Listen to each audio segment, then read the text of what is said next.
పద్మశాలి సామాజిక అభివృద్ధికి సంక్షేమానికి అలుపెరగని పోరాటం చేసిన సంఘం పద్మశాలి సంక్షేమ సంఘం అని, అటువంటి సంఘాన్ని విచ్ఛిన్నం చేసేందుకు కొంతమంది ప్రయత్నించడం సరికాదని ఉమ్మడి తూర్పుగోదావరి జిల్లా పద్మశాలి సంక్షేమ సంఘం గౌరవ అధ్యక్షులు అమంచి ఆంజనేయ స్వామి, కాకినాడ జిల్లా అధ్యక్షులు డాక్టర్ పాండురంగారావు, పెరిశెట్టి లాలయ్య అన్నారు. స్థానికంగా ఏర్పాటు చేసిన మీడియా సమావేశంలో పద్మశాలి సంక్షేమ సంఘం ఉమ్మడి తూర్పుగోదావరి జిల్లా అధ్యక్షులు పంపన రామకృష్ణతో కలిసి వారు మీడియాతో మాట్లాడారు.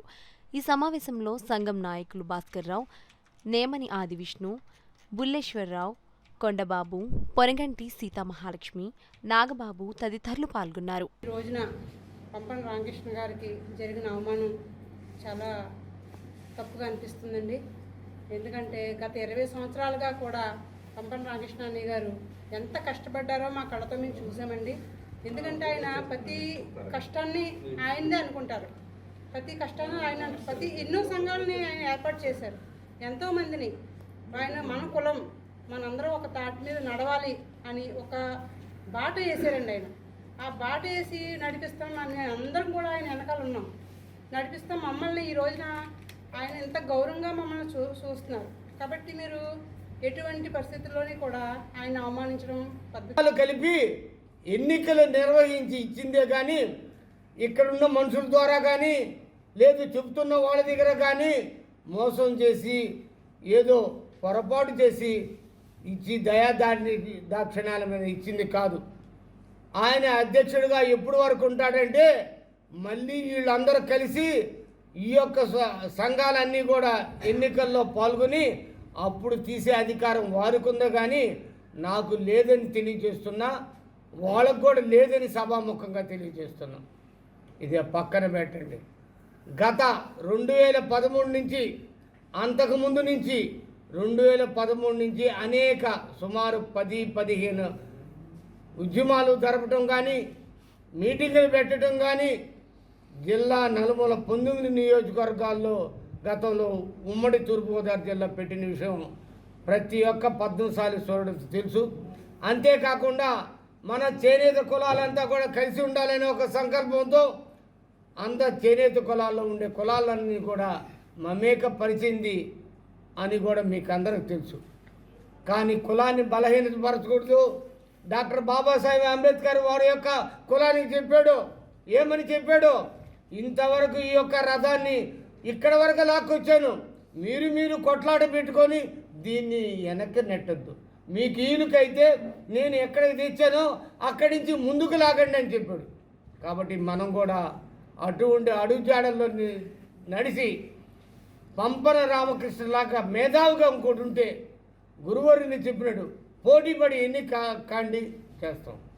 ఇంకోటి కూడా మీరు అనుకుంటారు ఈ విధంగా డాక్టర్ మాట్లాడాడు ఇది తప్పని. మేము ఎప్పుడు కూడా అభివృద్ధికి కానీ మొన్న చేసిన శంకుస్థాపనలో కూడా నేను పాల్గొన్నాను. నాకు కావాల్సింది అభివృద్ధి. అభివృద్ధి ఎవరు చేస్తారో గత ఇన్ని సంవత్సరాల నుంచి ఎక్కడన్నా మీటింగులు పెట్టారా? ఎక్కడ ఉద్యమాలు చేశారా?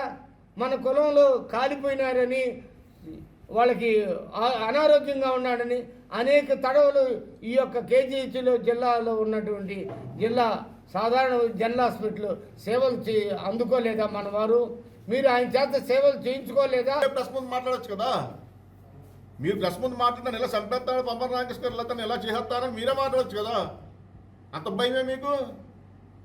అంటే కేవలం ఏంటంటే ఎదట వ్యక్తిని వాళ్ళ మీద బురద చల్లాలి మీరు. ఇది ఎంతవరకు సబబు?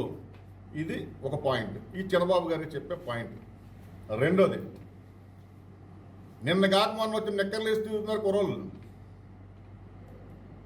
నేను ఉమ్మడి జిల్లాకి పద్మశాలి సంఘం అధ్యక్షులు కాదు, జిల్లా ఇడిపోయింది అని చెప్తా ఉన్నారు. ఆ పక్కన కూర్చున్నారు పెద్దలు, మరి వాళ్ళకన్నా మరి కనీసం ఉండాలి కదా. నేను ఉమ్మడి జిల్లా అధ్యక్షులుగా ఎవరో పెట్టిన ఎవరో ఇచ్చిన పదవి అయితే నాది కాదు. 2013 వరకు డాక్టర్ శ్రీరామచంద్రమూర్తి గారు, పిఠాపురం డాక్టర్ గారు సుమారు 20 నుంచి 25 సంవత్సరాలు అధ్యక్షులుగా కొనసాగారు. ఆయన అనంతరం అంటే ఆయన బతికుండగానే ఆయన ఆరోగ్యరీత్యా కొంచెం ఇబ్బందిగా ఉండి ఈ పదవి ఇంకొక దారదత్తం చేసేస్తూ ఉంటే ఆ రోజు అఖిల భారత పద్మశాలి సంఘం అధ్యక్షులు జి రామూర్తి గారు, ఆ రోజు అఖిల భారత పద్మశాలి సంఘం ప్రధాన కార్యదర్శి కందగట్ల స్వామి గారు, అలాగే గడ్డం జగన్నాథం గారు, ఆ రోజు కోస్తాంధ్ర పద్మశాలి సంఘం కోస్తాంధ్ర అధ్యక్షులు ఎంగల కోటేశ్వర వైకే గారి సమక్షంలో ఎలక్షన్ పెట్టమంటం జరిగింది.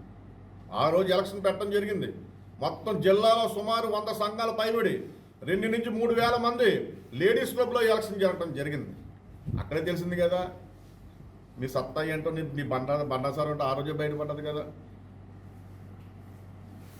అంటే ఆ రోజుని ఎలక్షన్ జరిగింది, నన్ను నియమించడం జరిగింది. తర్వాత బయలా కూడా ఉంది. మళ్ళీ ఎలక్షన్ పెట్టే వరకు ఈ అధ్యక్షులు కొనసాగుతారు. ఎందుకంటే నా ముందు శ్రీరామచంద్రమూర్తి గారు 30 సంవత్సరాలు ఆయన అధ్యక్షులుగా చేశారు. దాని తర్వాత నేను చేస్తూ ఉన్నాను. నేను ఆ పదవిలో కొనసాగాలని అయితే నాకు లేదు. ఇప్పుడు కూడా చెప్తా ఉన్నాను, నాకు ఆ పదవి కొనసాగాలని ఏమీ లేదు.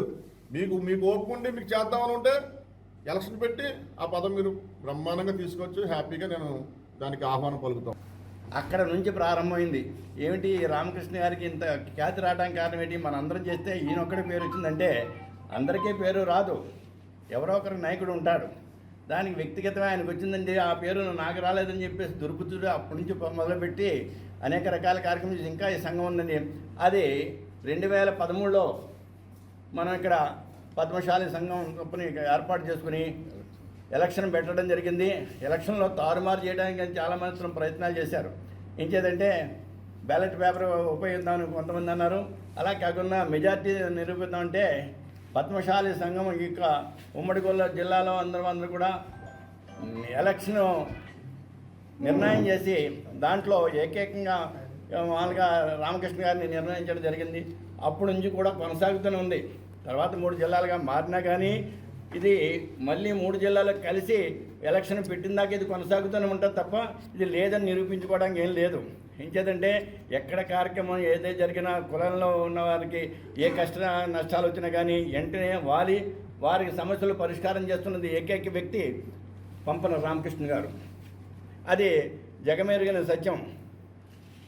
జగమెరిగిన బ్రాహ్మణుడికి జంజమేళ అన్నాడని చెప్పి ఈ సంక్షేమ సంఘం నడుస్తుందంటే కారణం పంపన రామకృష్ణ గారు. అంటే ఎక్కడ ఏ కార్యక్రమం జరిగినా కూడా ఇంకా మన కులాలే కాదు ఇతర కులాలు కూడా కలుపుకుని మమేకం చేస్తూ ఆయన మిగతా మన్నం చేసి ఈ బీసీ కులానికి అధ్యక్షుడిగా కూడా ఎన్నడం జరిగింది. ఆయనలో ఉండే వ్యక్తిగతమైన చురుకుపాటు బట్టి ఆయన చేస్తున్న సేవలను బట్టి గుర్తించారు తప్ప మనం ఒక కులంలోనే కాదు అన్ని కులాలు కూడా మమేకమై చేస్తున్నారు. బీసీ కులాలకి ఒక నాయకుడిగా కూడా మనం గుర్తించబడింది. అంచేత ఇది జరుగుతున్నది అది అవునా కాదా తెలియడానికి తెలుసుకోవడానికి ఈ ప్రెస్ మీట్ ఈవేళ పెట్టడం జరిగింది. అప్పటి నుంచి ఇప్పుడు కూడా కొనసాగుతుంది. భవిష్యత్తు తరాల్లో కూడా మామూలుగా మనం జరుగుతుంది. ఐదుపూడి వెంకటేశ్వరరావు గారు పక్కన కూర్చోబెట్టుకున్నాం. ఆయనకి తెలియదా? ఆయనకి తెలియకుండా పంపన రామకృష్ణ గారిని మీరు ఎలాగా పంపన రామకృష్ణ గారు తూర్పుగోదావరి జిల్లా ఉమ్మడి తూర్పుగోదావరి జిల్లా ప్రెసిడెంట్ కాదు అని అనడానికి మీరు ఎలాగా? ఆయనకు తెలియదా ఆ మాట? ఈయన చేసిన కృషి చేనేత కులాలకి ఎన్నో రకాలుగా చేశారు.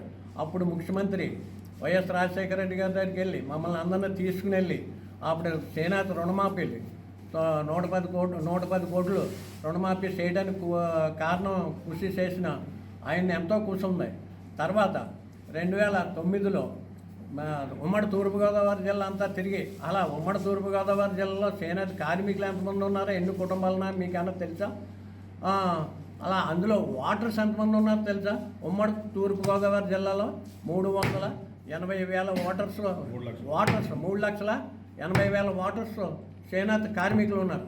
అందులో 2,25,000 పద్మశాలి కులస్తులే ఉన్నారు. నీకేమన్నా తెలుసా? 2019లో మీటింగ్ పెట్టినప్పుడు నువ్వు ఎక్కడున్నావయ్యా? నువ్వు లెక్కలు కూడా వేసుకుని ఉన్నావు.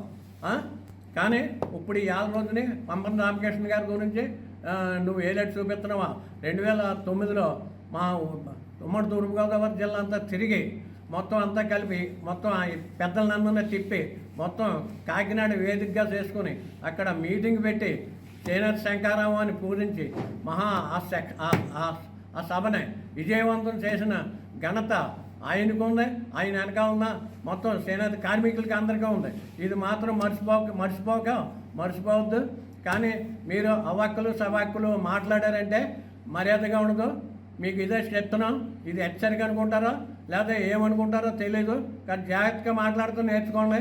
కానీ మళ్ళీ ఉమ్మడి తూర్పుగోదావరి జిల్లా అందరూ కలిపి ఏకమై మళ్ళీ మీటింగ్ పెట్టే వరకు కూడా ఆయనే ఉమ్మడి తూర్పుగోదావరి జిల్లా ప్రెసిడెంట్.